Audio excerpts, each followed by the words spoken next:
Hey number ones, welcome back to my channel. This is the Metatron speaking, and today we're going to talk about Sekiro, the lone wolf, the one-paired wolf.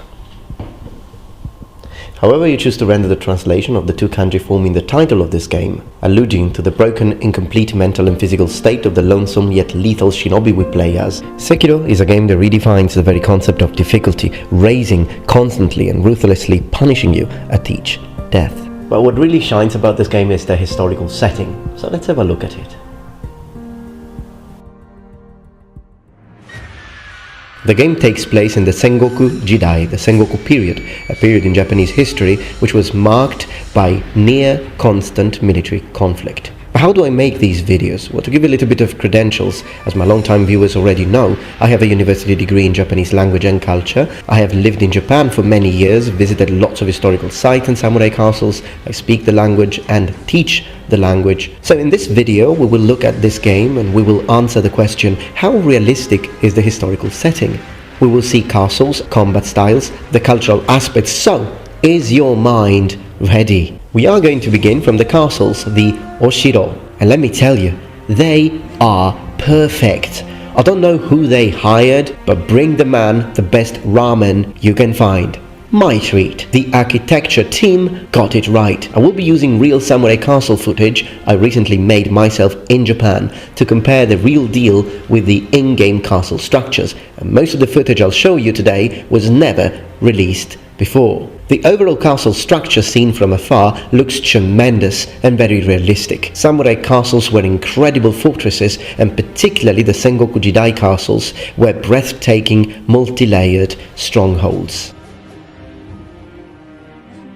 On these walls here we see holes in various shapes, triangles, squares, etc. These are called sama, or loopholes. They are absolutely realistic. They were an advanced defensive system from the feudal period in Japan. Now these loopholes came in the shape of circles, triangles, squares, rectangles, just like we see in the game, and were located throughout the walls of a castle to allow defenders armed with tanegashima teppo, so matchlock type arquebus or archers, to fire on attackers without exposing themselves. An example of this is the Himeji castle, which has over 1,000 of these sama remaining to this day. The walls were curved to inhibit climbing and resist earthquakes. All of this is perfectly rendered in the game.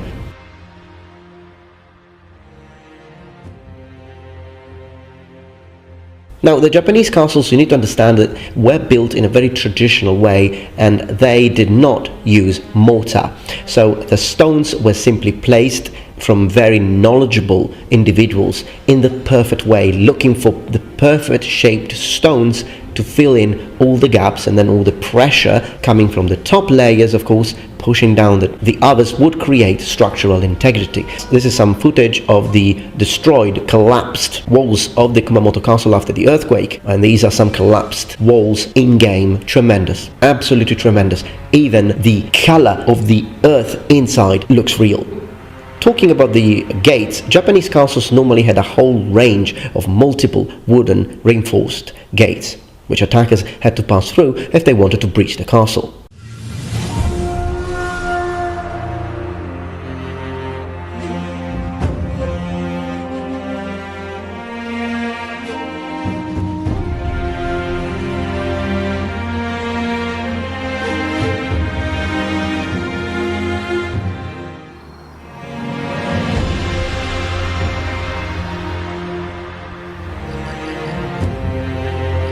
But these gates were effective, together with the walls, together with the structure, together with the other defensive systems that the Japanese samurai castles had. So another thing that I'd like to talk about is the feel the game gives in terms of the samurai we have to face. Of course, we are a shinobi, and I'd like to underline the term shinobi is better in this case rather than the term ninja. In fact, the game does use the term shinobi rather than ninja, although they are the same thing, because ninja is a much later term, and if we were in that period, shinobi would be the correct, historically accurate term. So again, very good. But I'd like to underline, shinobi is not a shadow warrior. A shinobi is not a trained assassin. A shinobi was intelligence, a spy given Some shinobi were also warriors. Some shinobi were amazing at fighting. Other shinobis could be samurai. These two things are not mutually exclusive, because samurai is a social class, shinobi is a job. So shinobi is Japanese feudal intelligence, specialized corps. Our shinobi here, the lone wolf, is clearly a very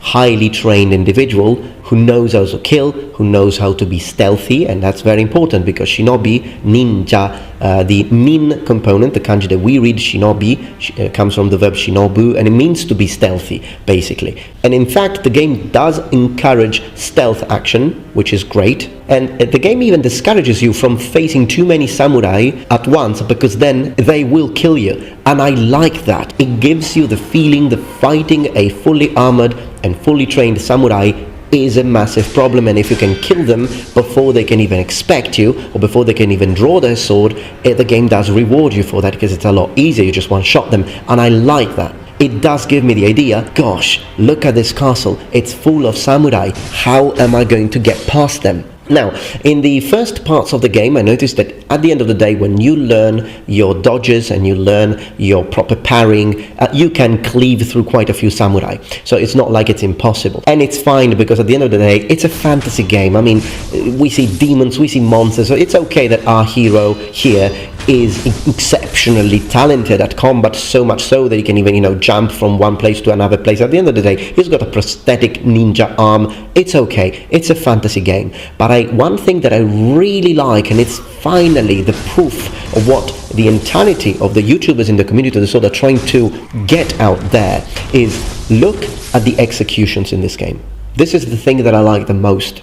A lot more than combat, but I'll get back to that in a minute. Executions in this game are incredibly believable, because whenever you kill a samurai who is in full armor, or an ashigaru and whatnot, a gunner for example, the character specifically targets the areas where the armor is not present. Hits them in the throat. He sometimes bypasses some protections and goes to the side of the throat for those who are protected in the front with the yodarekake, or the part of the armor that protects the throat. He goes for the weak spots in the armor, and this is fantastic. Finally, we don't see people cleaving through metal armor with a sword as if it was butter. This guy, no, he goes for the weak spots. I've seen him even penetrate the armpit of a samurai. It's fantastic, because that's exactly how a really trained shinobi or samurai would have approached the idea of executing an opponent, as you can get. If you hit him in the cuirass, if you hit him in the door with a katana, you won't kill him, and he might even have enough time to retaliate. Now, unfortunately, I can't really say that about his combat stance, which is completely wrong. I can't say that about his feet, the way he places his feet. The samurai are a bit better. We do see often some of them use something that looks more like a hasogamae or in-no-kamae, depending on the style of kenjutsu that you practice, or if you practice kendo, although again not really perfectly executed, it's a bit too low. I like though the fact that the samurai who are using a nodachi tend to fight mostly with an upper stance, and we do see this in certain specialized styles of kenjutsu, so very good. So I would have personally preferred to see the protagonist and the samurai use real proper fighting kenjutsu stances like we see in other games, like for example Way of the Samurai. I've got to say that this game gets the gameplay right. It's fun, it's fluid, it's violent, and it's brutal, and this is incredibly important. So I have to be honest, I can't say that they did a very good job with the stance, and before people start telling me he's a shinobi, so he would use a shinobi stance, guys, there is no such a thing as a shinobi stance. It's either you're trained in katana wielding or you're not, and if you are trained and you have a shinobi and a samurai, they're both trained in kenjutsu and they fight each other, the only difference that we would see in the stances would be for the different styles perhaps of kenjutsu that they use. But if they're from the same school, they will use and they will hold their weapons in the same way. It doesn't matter if you're a shinobi or if you're a samurai or if you are both. There is no such thing as the ninja hold the katana this way and the samurai hold the katana that way. There is this dojo holds it this way and that dojo holds it that other way. This is an important point if we approach this historically. The samurai in this game fight you and face you proper Sengoku style.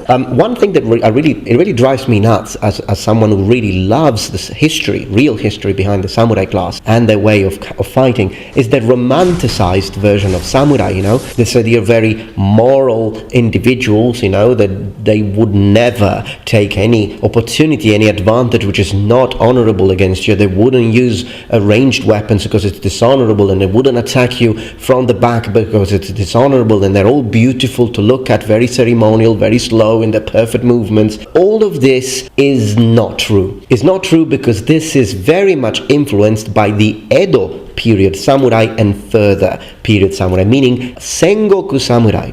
And we can say this about Muromachi samurai as well, but maybe in Sengoku even more, need to be represented as violent, ruthless and brutal fighting machines. The samurai class were warriors, trained professionals of war, serving incredibly powerful daimyo or warmongers, warlords who understand war. We're talking about people most likely during the campaigns killed on a weekly basis. People who were trained in effective arts, not beautiful to look arts, quick movements, not slow and harmonious ones. People who were trained to cut as many moving bodies as possible on a battlefield in the most effective, quick and brutal way. So in this game I see this.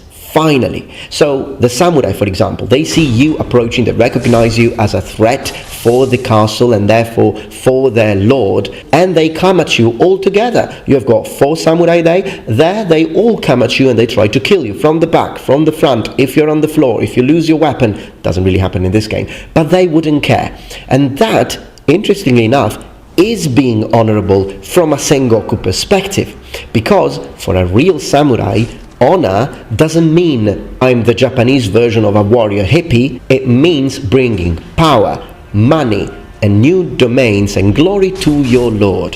The way you do it doesn't matter, as long as you don't run away from the battlefield, and as long as you do what you are ordered to do, you are an honorable man. If you have 5 samurai of the Takeda clan and their warlord asks them, go kill this guy, they go there, all 5 of them, and cut him into pieces, possibly before he can draw his weapon.